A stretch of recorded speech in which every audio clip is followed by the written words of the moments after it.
you for coming. I'm Zaleski, and this is Caryn Rose. Hello. And we're going to talk about Patti Smith. And woo, I'll let Caryn start off. we actually do know each other in advance, so there will probably be any sarcasm. Isn't weird. It's just how we talk to each other. So I know I'm in Ohio and people are nicer here in the Midwest. So anyway, yes. So hi. Hello.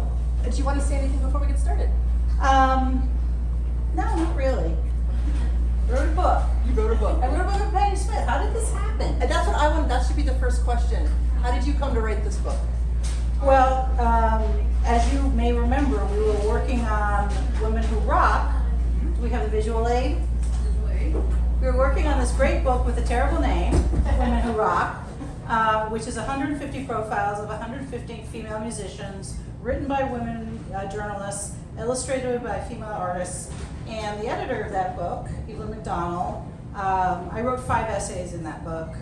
Diana Ross, Aretha Franklin, Maxine Cervenka, Susie Sue, and Joan Jett, wide spectrum. And she said, I'm working on this series. I would love to have, if you're interested, I'd love to see a proposal. And everyone asked me this question, and I'm like, I don't remember the thought process that made me think, because this was a particularly terrible time in my life personally. And so I don't know how I made this happen, except that I'm a really functional depressive. And I wrote this proposal, because I read the proposal now and I go, who wrote this? Which happens often with many things I write, as you know. And it's not, it's not like I ever thought I was going to write a book about Patti. It's kind of daunting to think about it, but I was a little late in getting the proposal in, and they already had one. Did you know this? No. They had one, because Evelyn said we need it by early January. So I was gonna, because I used to have the 2 weeks off between Christmas and New Year's, and for my day job, and that's when I was gonna write it. So, and I was asking her a question about the proposal format, and she was like, wait, are you still getting us a proposal? And I said, yes, why? And she's like, well, because we have one.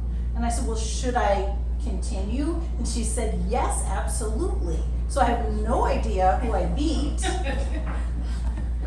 But clearly it was because she was like, no, do this. I'm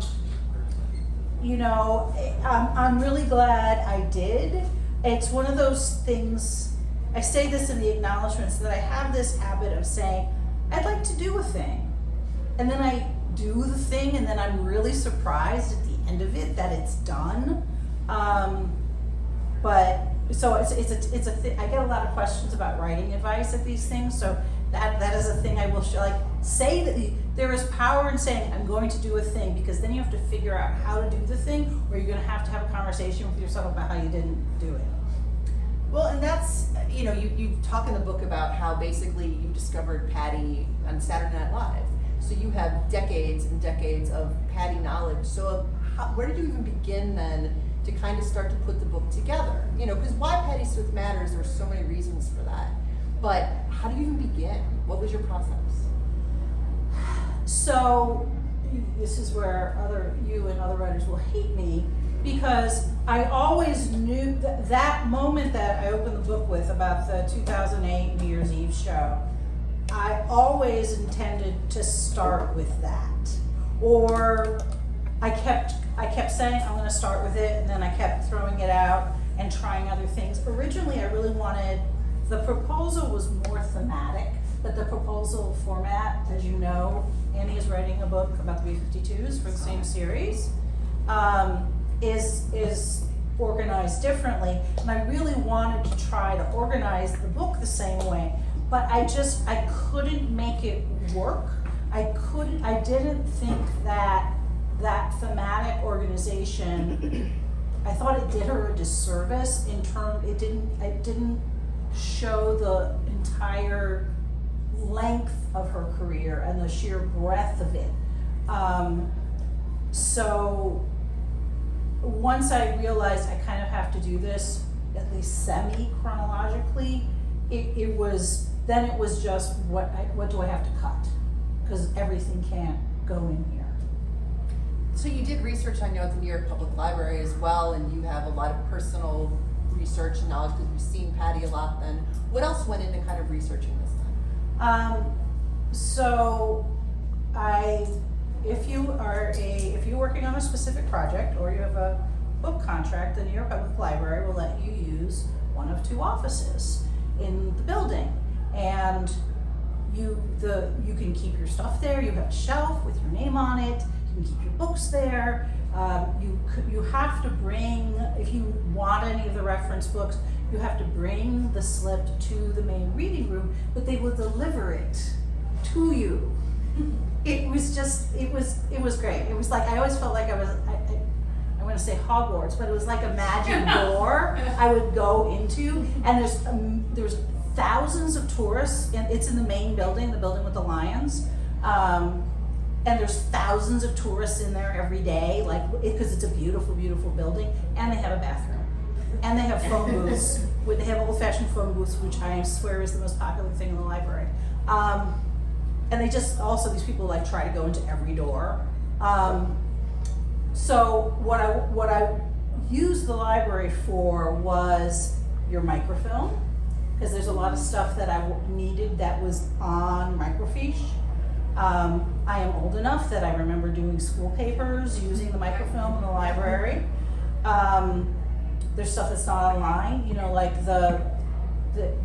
not all of the Village, so the Village Voice archive is not complete because somebody lost it at some point. So the library has, there's some of it online, but there are just weeks missing. The library has some of those, but not all of them. But anyway, they had, I could go through sort of the chronological, through the publications chronologically, and gather that. I had a lot of stuff, because I save articles, I save things. I used to print, I still have printouts of somebody had a website that had they transcribed every interview by so-and-so, and I printed it all out, because just in case someday. I did that with Patti.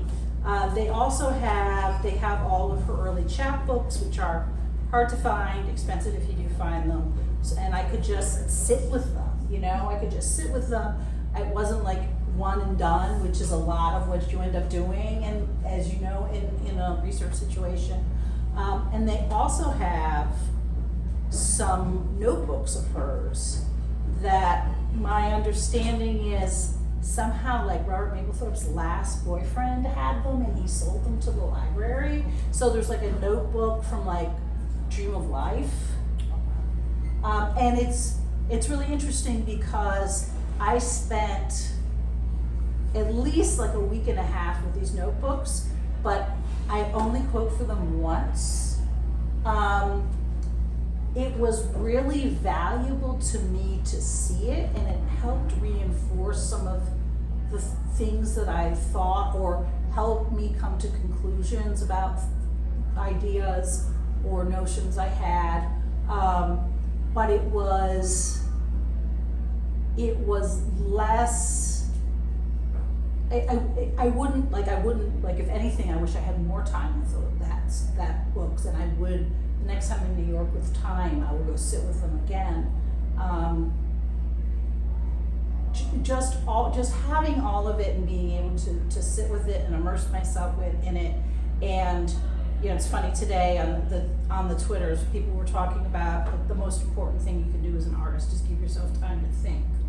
So just having it all and being able to sort of step back from it, jump back into it, see how it plays out. There were definitely chapters I wrote that I just was no, this is not, I'm not putting this isn't moving the story the way I want to move the story. Anyway, I don't even know if I answered your question at this point. Okay. But you're right, the book ended up chronological, and Right. you go through her career, and you go through her music and her writing, and I know that was a conscious decision because she doesn't always get that. Everyone talks about everything else but her artistry. There's just so much that she does, you know, she doesn't stand there and wave the flag every time she does the thing. She just does the thing. She just does the work.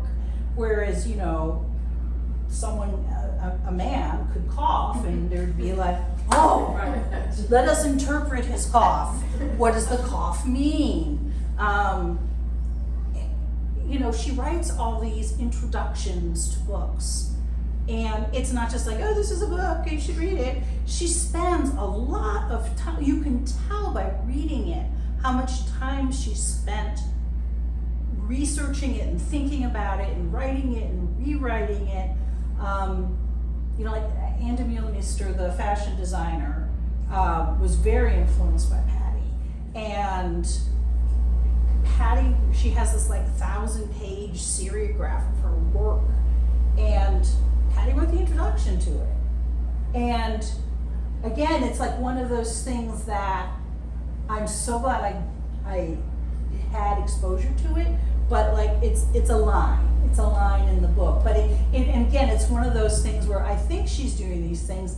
I you know, I need to be able to prove that I need to be able to prove my 12 pages of endnotes.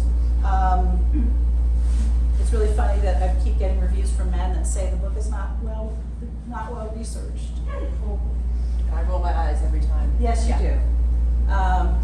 Anyway, But so in all this research, then what? Because you know Patti so well, what surprised you then? What did you discover that kind of upended what you thought you knew about her?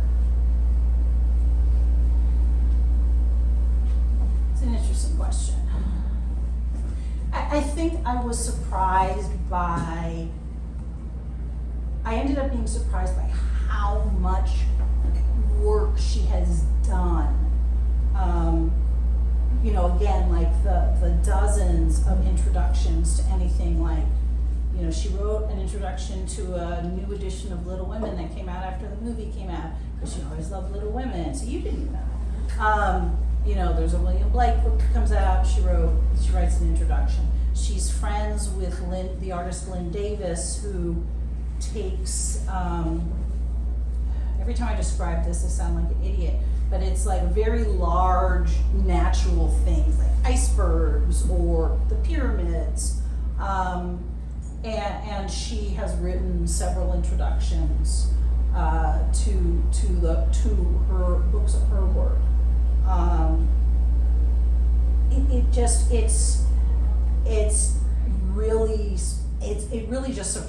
It is humbling to see how much work she does, and it's infuriating to see how little credit she gets for all the work she does, because she just does it. It's work. It's what she's here for and here to do. I was really, I shouldn't have been, but like, and you know, and I was a teenager in the mid-70s, so I lived through it. But like the amount of latent sexism, like, you know about the boobs file. Yes. So I have a file in my database, and I call it boobs, and in it is every quote I found from a rock critic who wrote something in which he discusses his opinion of her breasts. They're too big. They're too small. She flaunts them. She doesn't flaunt them. They're cupcakes. Like, seriously. And and if you read, no, it's the Victor Bacchus unauthorized biography, and it's like, even in there, Penny Arcade is like, Patti has great tits, and I'm like, can we just not? Could we not? So I think that I like the slights, the insults, you know, I remember some of them in passing, and also I think I was less, not that I was less sensitive, but like, if you were around if you were a woman in the 70s and 80s, you just were like, okay, that's what happens, and I just have to navigate my way around it, and men I'm just gonna move through here because it's not gonna change, so I'm just gonna do my shit. And there's just, there was a writer for the New Yorker who wrote that he thought that she was overdoing her grief at her husband's death. There was another writer there was a review of Gone Again in Entertainment Weekly that started off by, I called a friend of mine, he was like, man, every time you turn on the radio, there's broads singing. I think it's great. And this was 1996. So that, see, now I'm getting verklempt. Those are the things that I think, and the other thing is, I think that took me by surprise was I never got tired of listening to the records. I never got tired. I never thought, oh my God, I have to listen to this again. This is terrible.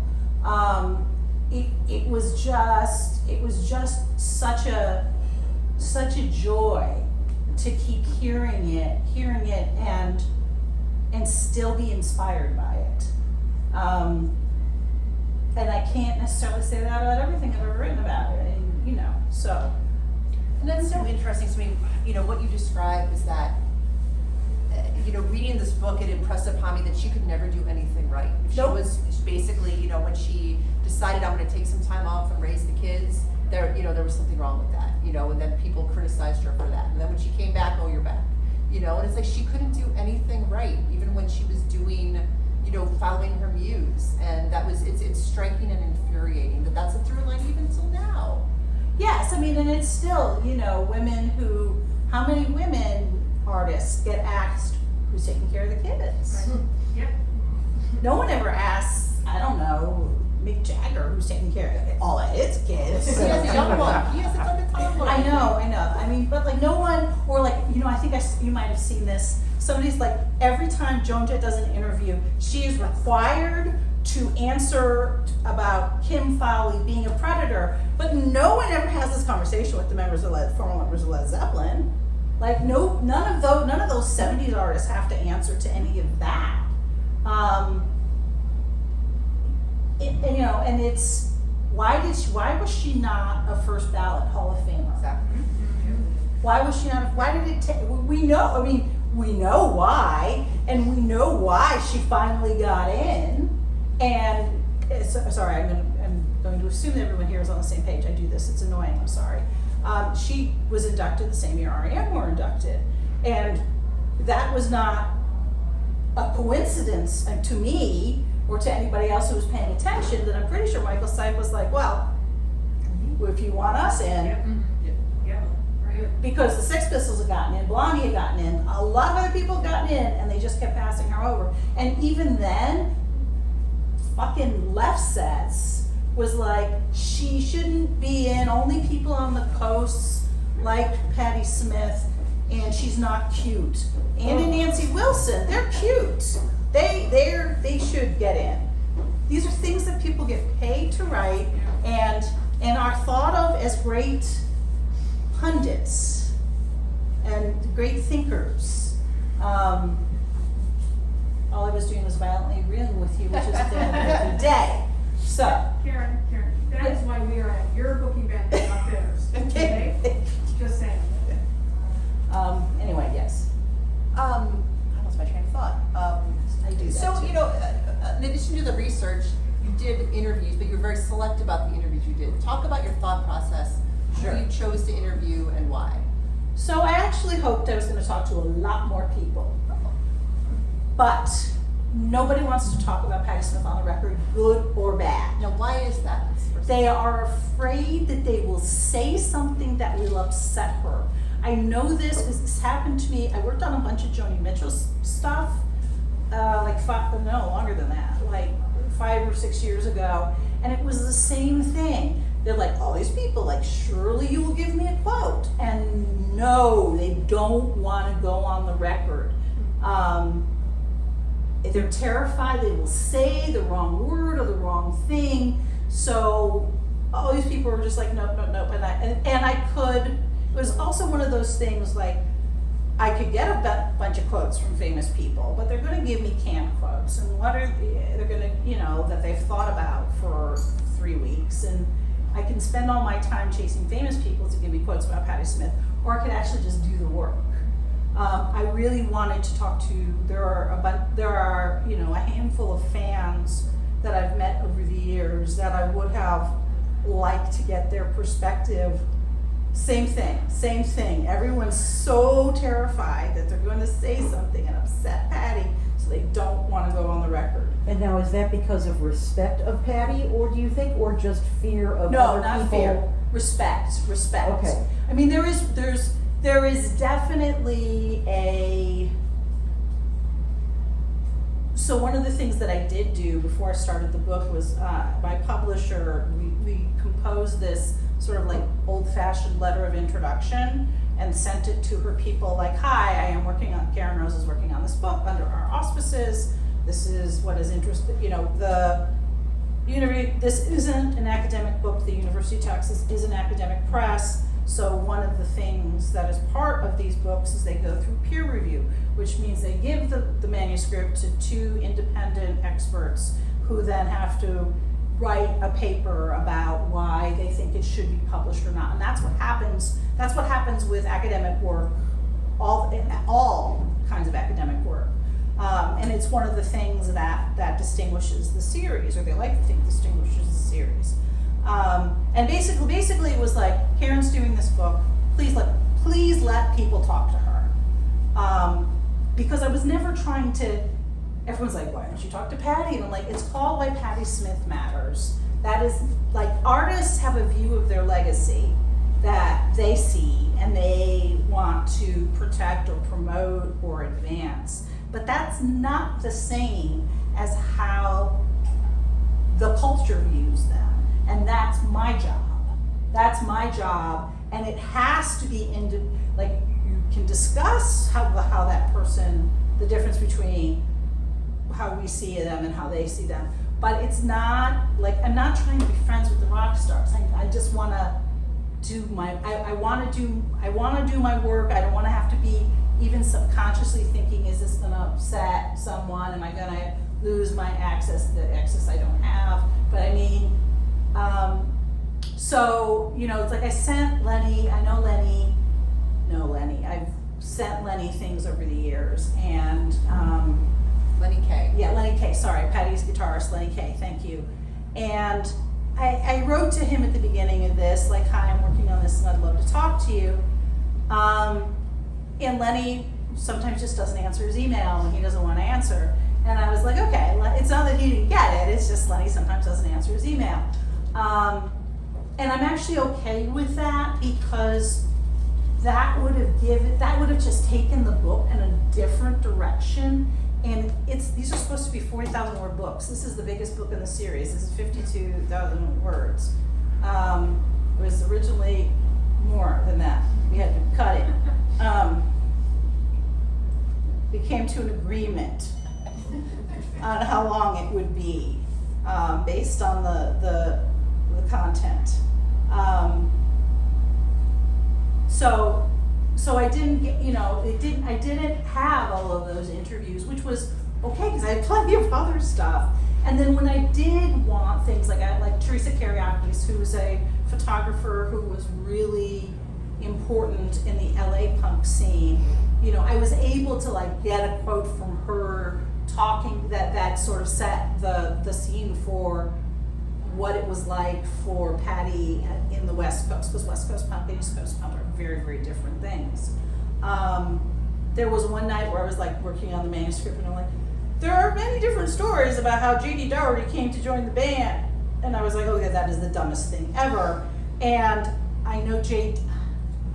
Dougherty because his late wife was the cook at the soup kitchen I volunteered at in Brooklyn. And I had no idea. Again, I'd been working for months, and then one day J.D. Dougherty walks in the kitchen, and I'm like, and kisses the cook. And Pastor Ann says, "Oh yeah," and I was like, and no one told me. She was like, "We thought you knew." So I have at least a nodding relationship with him, and I was just like, JD, could you just please, can I get the definitive, so I don't have to be like, there are many different reasons. I could just ask the person. And the last person I wanted to talk to was Springsteen, because the Night, because it was so pivotal for her. And when I was a teenager and that record came out, I can remember standing in at least one record store, probably another concert, where there's, some guy in the, Canadian tuxedo, in the baseball shirt, was just like, well, Bruce is really angry that he had to give her that song. Oh, he wished he hadn't done that. And yes, there was a part of me that's like, there is no way this guy standing here at Johnny's Music in Darien, Connecticut has any connection at all whatsoever to Bruce Springsteen. But it's a common thing that people think and thought. And I really, that was personal for me. I really wanted to get to the bottom of that. I wanted Bruce Springsteen, in his words, to, I asked him, what was it like when you heard it on the radio? Did you think, oh shit, I shouldn't have done that? And I also write a lot about Bruce Springsteen. And so to hear his voice do the sort of self-deprecating, as far as becoming a big hit, none of us were doing that at the time. It was that was definitely my personal thing that I wanted to put a pin in once and for all. It was it was the first song he recorded for Darkness on the Edge of Town, and then he wrote 90,000 other songs, and it didn't support the narrative of the record. And Jimmy Iovine is a smart guy, and he wanted this record to be successful because he'd just been fired by Foghat. I think it was Foghat, it was with an F. Yeah, I think it was Foghat. I don't know, I just read books. And it was funny because it took me a year to get that interview. And I'm when I reached out to his publicist, I was just like, this is who I am, and this is what I'm doing. And she's like, well, there's absolutely, I know who you are, and there's absolutely nobody more qualified to talk to him about this particular subject. I just don't know if he's talking. And I was like, okay. And I had to prepare these packages of information that she would send on, and then I wouldn't hear anything, and then my deadline would get pushed back again, and I'd just be like, hey, I'm still writing the book. Bruce is doing some press. Maybe he would talk to me. And then one day I get an email, and I still have a screenshot of it. It's can you talk to Bruce tomorrow? Is 2:00 okay? Yes, it is. Sure, no problem. Yeah. Absolutely. And I didn't even tell you guys. No. I came into the group chat and it was like, well, I just talked to Bruce Springsteen. And you guys were like, what? But you don't want to jinx it. I didn't want to jinx it. I didn't, and I also didn't want to be too nervous about it. I just was like, I'm gonna do it. They gave me 20 minutes. I used 18, which is, as you know, a good flex. If you're a writer, you don't ever want to go over. You want to be prompt. And a lot of the things I asked him really specific things, and a lot of it I got was, I do not remember that, or I would tell him and he would be like, that sounds right, but I do not remember. There was do you remember the first time you guys played Because of the Night live? And he was like, no. And I was like, it was New Year's Eve, 1977.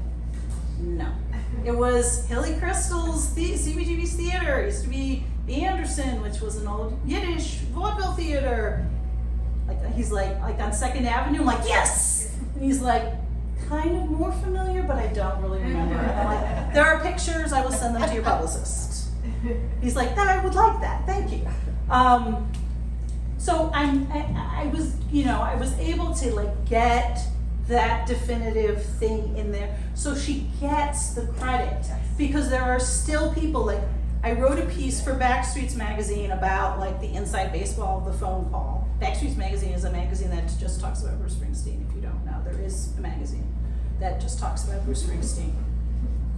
This is not this conversation. I realize how ridiculous that sounds, but we have subscribers like Brian Williams and Brian Fallon from Gaslight Anthem, actual people. What was my point? I mean, I think, why it was important to get that is because you're right, like, even to this day, there will be people on Twitter Right. talking about how she had no, There were, right, so I wrote the piece for Backstreets, and the editor of Backstreets was promoting it on Twitter, and immediately, like, Big Scooter 23 replies and says, no way, listen to the lyrics and to the music, there's no way that she wrote that, Bruce is just a really nice guy. And I'm just like, are you fucking kidding me? Wait, are there children? I'm sorry. Wait, you brought your kids to a Patti Smith book reading. It's like Lady Gaga in Vegas was like, you brought your kids to a Lady Gaga show in Las Vegas. And, yeah. But it's, and I'm just thinking, there's been so, like, Jimmy Iovine, John Landau, Bruce Springsteen, like, it doesn't matter. It is the still pervasive sexism that she couldn't have done this herself. And Bruce says if she hadn't done it, she's like, I didn't have a song. I had a great chorus, I had a great hook, but a great hook and a great chorus does not make a song. And the thing I wrote for Backstreets was about how if you listen to the tapes of that tour, he doesn't start playing it. He's out on the road for a month and it's not in the set list because it's not a song. But then it starts going up the charts, and you can see like it starts going up the charts, and it's like, okay, now it's in the set, and it's like, and like he just sort of mumbles, like it's like, there was a comedian that used to do a Bruce thing. I don't remember who it was. Do you remember? No. Okay. And then the chorus is great and loud, but he doesn't nail the lyrics of his version until he plays the Roxy, and it's going to be on the radio. Interesting. And then he has a version, and that's his version. Sorry, this has turned into Bruce Springsteen. But I think, but it's important that you got him on the record about that, because that was her biggest hit. Right. And that's still the song she's probably most associated with a lot of people. Yep. And even that she doesn't get the respect for No. that. And No. It doesn't matter. She's had best-selling books, that she's a very well-respected writer. That's still, she doesn't get that respect. No, she And does that's not. so, that's so representative of how women and their art and their music, that you can be the most successful and you will still have people doubt you. Yes, they will still assume that. Like, seriously, there's a guy that, like, again, Big Scooter 23, it definitely was like Scooter something. I'm not making this up. The 23 is not, but anyway. Like, think about it. This like random guy at home, this is the opinion that he's formed. Like, what does that, okay, this is And really dumb, but you're like, what does this say about our country? She And says wearing the, Yeah. I know what it says, but now this is a text.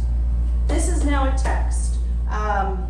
Gail Wald, who gave me a quote, who wrote the only book about Sister Rosetta Tharpe, and she told me when we asked her for the quote, they gave her an early version. She sent me a note saying, I just had the chance to read your book. I read it cover to cover on an airplane. I'm teaching Just Kids this summer, and I look forward to drawing from your work. And I'm like, okay, now this is a text. Now, and it's interesting because I do not have very many reviews in the States, but it's sold a lot. So anybody who already bought the book, we're in our second printing. So Good. but in Europe, it is already a text. Like, did you see you did not. Vanity Fair. That's right. Vanity Fair in Italy published an interview with Patti, and she opens the interview with a quote from my book. Wow. Yeah. So like it's like Patti. Like I'm like, it's kind of like Patti. I'm already a reference text, but the men are just not going to pay attention. Yes. But it's okay because it's there. It's codified, and it's right. The other thing that I will note is there are existing unauthorized, also unauthorized biographies, but this is not a biography. And the amount of mistakes that just went from one book to the next is, and it wasn't like hard stuff, it was just, Do a Google. lazy stuff. Yeah, it was just, I don't understand how these people live with themselves, because I check everything, but again, that is what I do.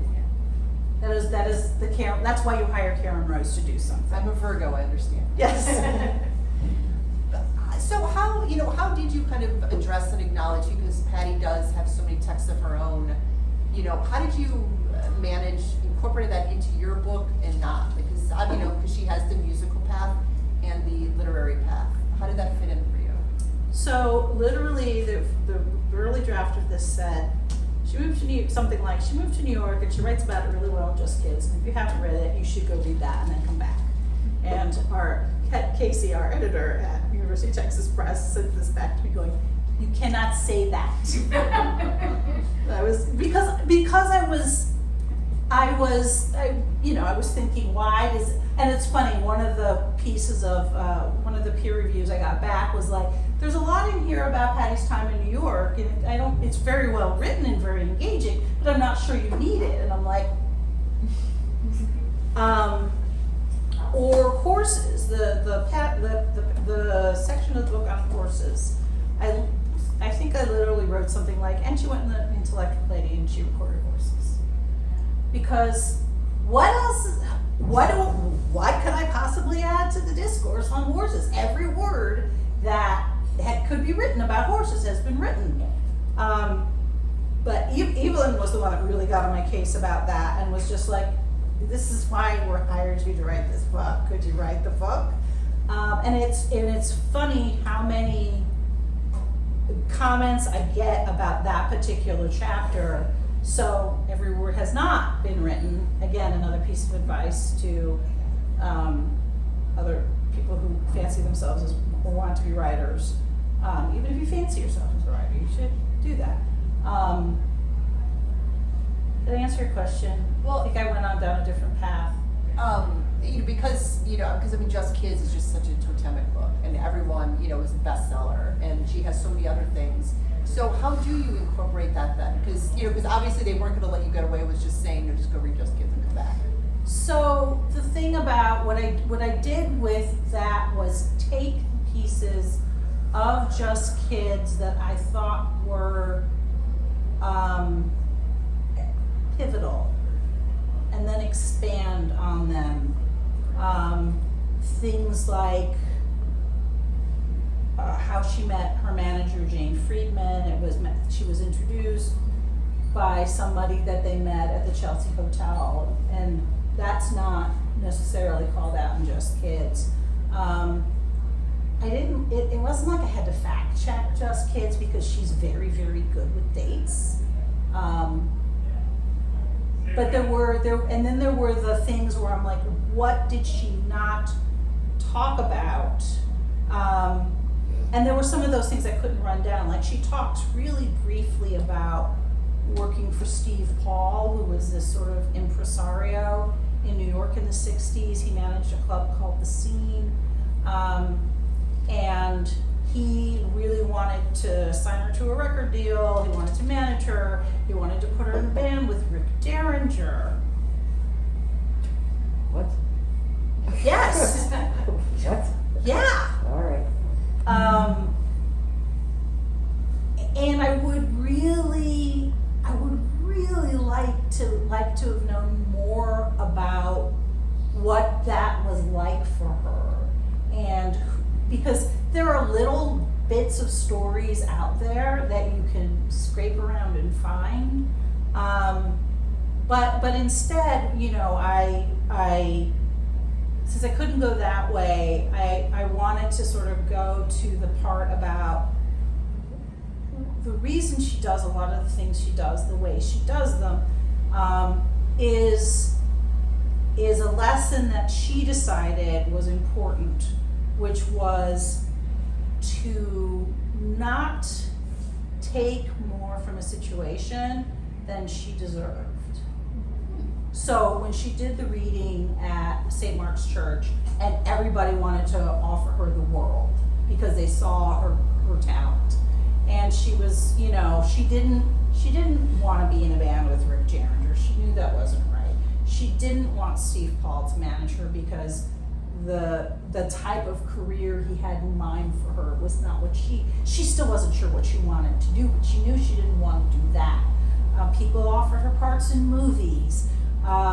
She was offered a lot of things, and she was just like, yeah, it's not like that's not something I wanted. That's not.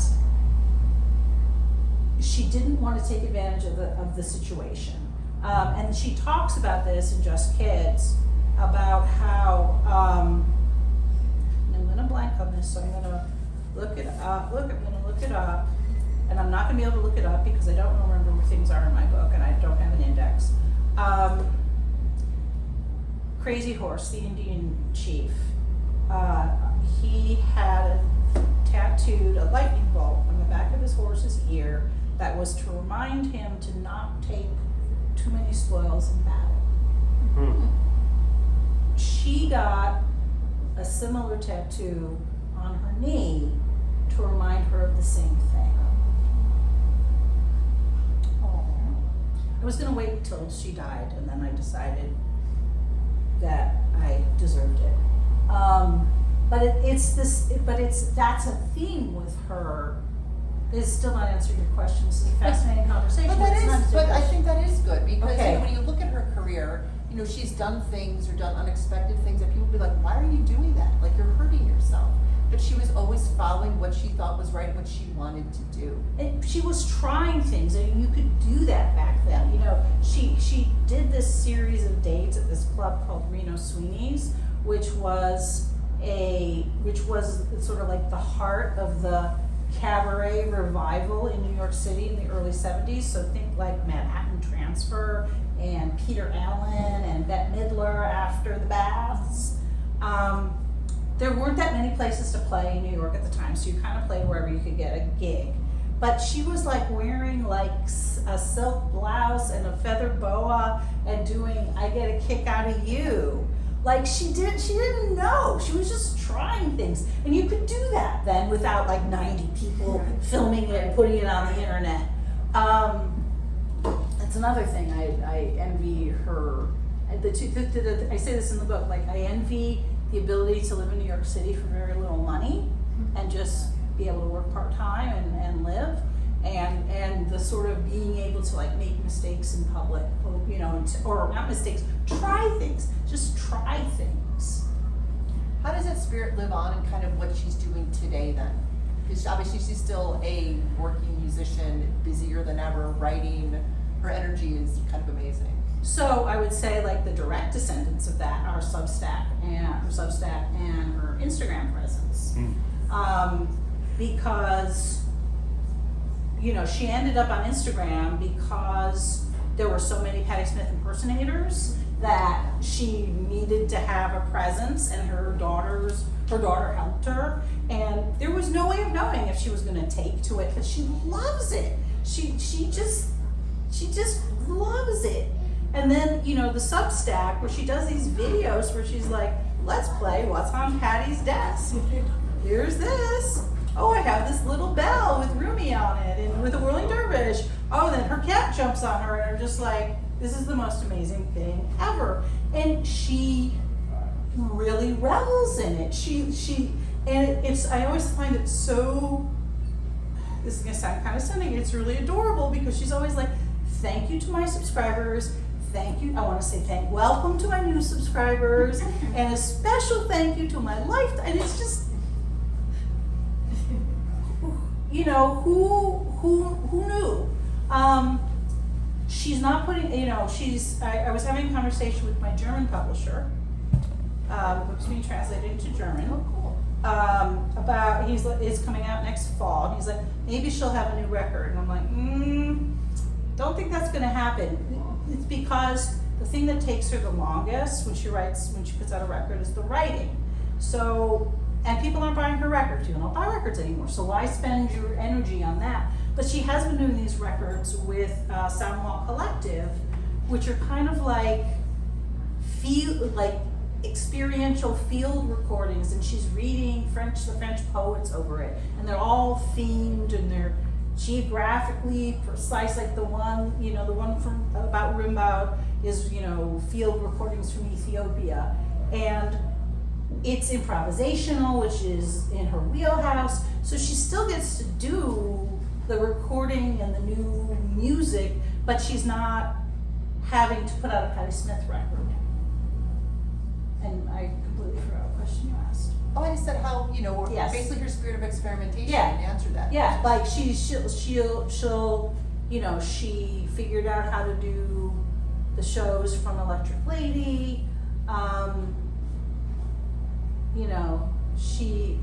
Her son does a podcast, and I'm just kind of waiting for that. I'm kind of waiting for the Patti Smith podcast. Wouldn't that be amazing? That would be fucking amazing. That would be a podcast I'd listen to all day, every day. First 5 minutes we'll be talking about how to get the audio right.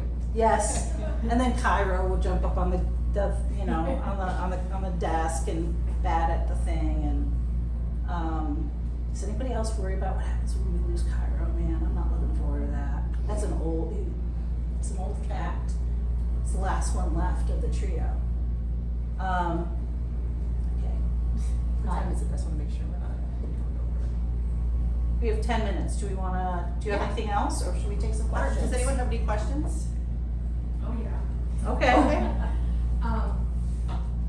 I learned about Patti mostly through you, and I met you through YouTube. So, 2 things. You said that you really never have gotten tired of listening to Patti's albums. For the other artists that you are deep into, Springsteen and you too, anything that you get tired of listening for them? And the other question I have is, if Patti hadn't become Patti, what would she have done?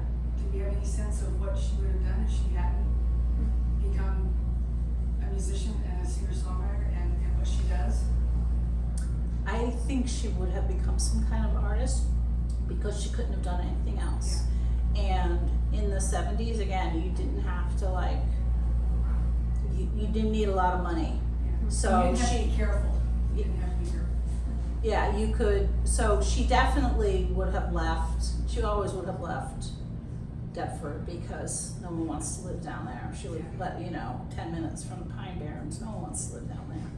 I was born in New Jersey, I can say these things. She would have gone somewhere. She would have gone to Philly. If she had stayed in Chicago, whatever the scene was, she would have found a way to find her people and become part of that. So that's the answer to that. In terms of music I can't listen to, I did not own Born in the USA on CD until recently, because when am I gonna listen to it? Why would I listen to that? I mean, and here's the thing, and I'm actually working on something about this right now, there are very good songs on that record, but I don't need to hear them literally never, I would, Waiting on a Sunny Day, please God, never again. It has a very important role to play on that record, but The after break during concerts. yes. I couldn't listen to the Joshua Tree for a really long time after that came out. Because it was on the radio, it was everywhere all the time. I didn't need to, there was definitely 5 years there where I didn't need to hear that again. I went through that with Beautiful Day, please God, not again. I'm gonna hit the button as soon as I can.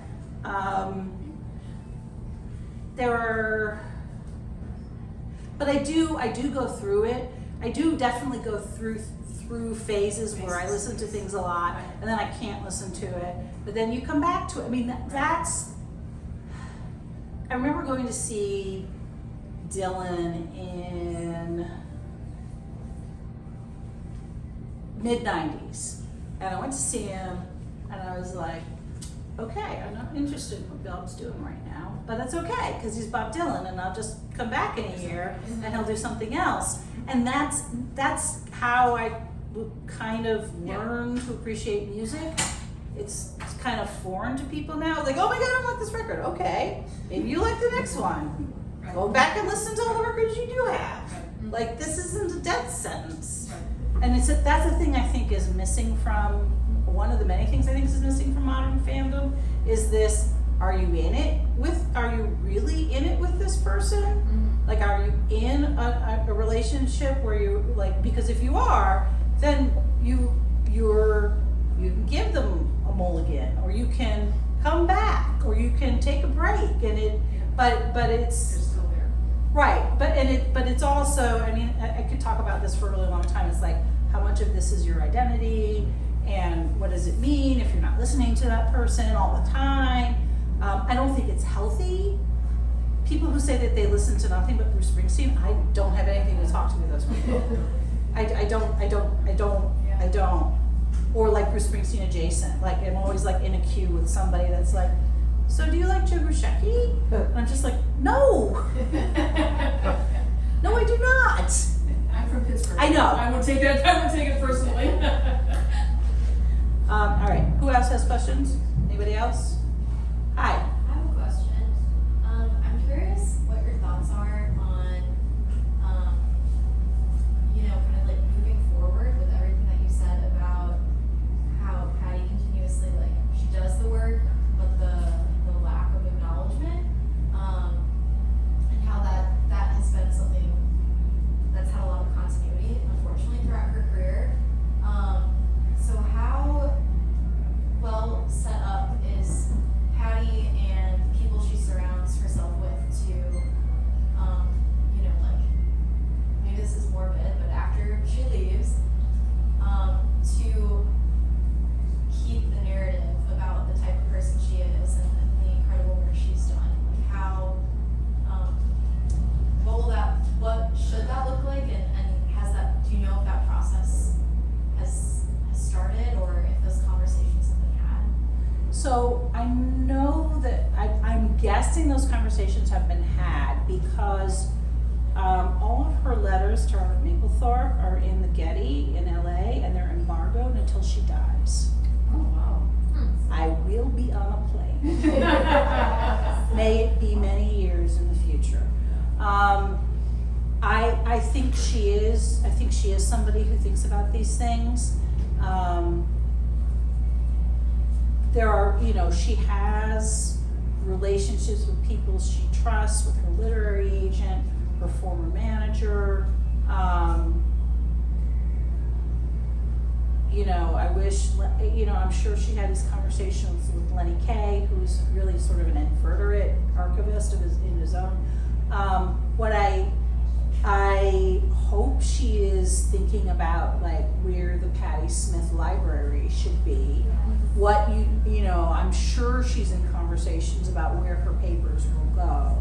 If I had to guess, probably either NYU or Yale. Yale has Danny Field's archives, and a bunch of popular musicians.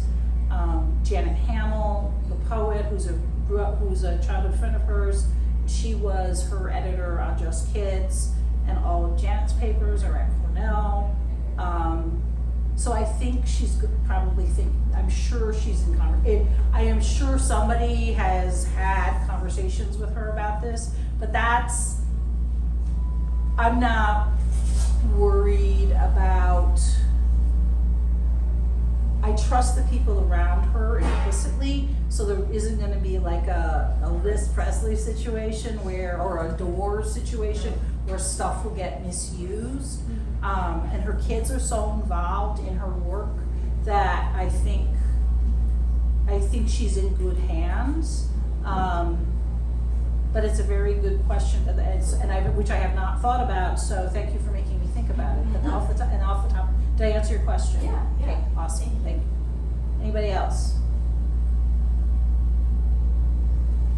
Okay. I want to thank Annie. What? Did you have a question? Yeah, I got one thing. And, Sure. And that just is like, you talked about like how you got Springsteen on the record talking about something which I would say he really hasn't talked about. Because no one asks him. And nobody's going to ask him the questions that you ask him, as you kind of laid out. So you like got some really important things on the record. What was the piece of information that you really chased and really, it just eluded you being able to verify it? Like, because there's always that one thing or many things to chase down. What was that thing for you? I wanted to talk to Jane Friedman. Sure. Jane Friedman, she was the publicist for Woodstock. She managed John Cale. She's married to John Cale. Like, it's another woman who does, she's sort of like Bob Newworth in that she was incredibly influential, but it was never made it about her. She's never given an interview. I thought about trying to approach her, but the work that it would have taken to get there was, I could have done that or I could have written the book. I know that she's been given a copy of the book, so I am hopeful that maybe a door has been opened, because I want her to get credit for all the amazing things that she has done before it's too late. So that's not really what you were asking, but that's a piece that I really wanted to sit down and talk with her about. Standing in the Mercer Arts Center with a shopping bag full of 45s, selling them at $2 a piece to kids coming out of the New York Doll Show. Yeah. Like, she was there. I could talk to, you could put her in front of me right now and I could do 3 hours. I feel like the Springsteen, that's big exhibit A for really kind of just Yeah. wiping out a lot of mythology. And since that's the obvious one, I just wondered if there was like a second one where it's like you really were glad to be able to just bust up the mythology on a particular topic and set it straight. I mean, I think I kind of do that a little bit with Michigan, with the Detroit stuff, because there were all these pictures in Rolling Stone that crop out the fact that there's a 7-Eleven up the street, 3 houses down. It made her look like she was in the middle of nowhere. When I tracked down where the house was, I couldn't believe, it's 10 minutes from where I live now, but I mean, everyone made it seem like she was in the middle of nowhere. She wasn't. She was in St. Clair Shores. She could walk to the Greek Diner. But it was more convenient to the narrative for it to be, oh, she's a prisoner, she's being held against her will, whatever. Fred is too controlling. Yeah, I didn't want to go down all the things people said about Fred and Patti's relationship, because I don't want to give those people, I don't want to give people the airtime. I would rather be here's what it really was, and here's some quotes where she talked back. I could have written a whole chapter on Fuck You Legs McNeil and how they treated her in Please Kill Me, or how they treated her in the Victor Bachris book. My revenge was not using them as sources. So when somebody is, again, consulting the text, they will not find those people in here, because there were better sources and sources I could go find myself. Anyway, Excellent. anybody else? That seems like a good mic drop right there. So I want to thank Annie, so if we could just give it up for Annie for agreeing to do this. I would be happy to sign books. I also want to just say there's 2 things I've been saying at every event. One is support your local abortion funds. I have information about, this is an abortion resource map. I have buttons, keep abortion safe and legal, and trans rights are human rights, that anybody is welcome to please take. And also, just because the Supreme Court struck down some of the things about Miranda, it does not mean you have to talk to the cops. Do not ever talk to the cops for any reason. Thank you for coming. I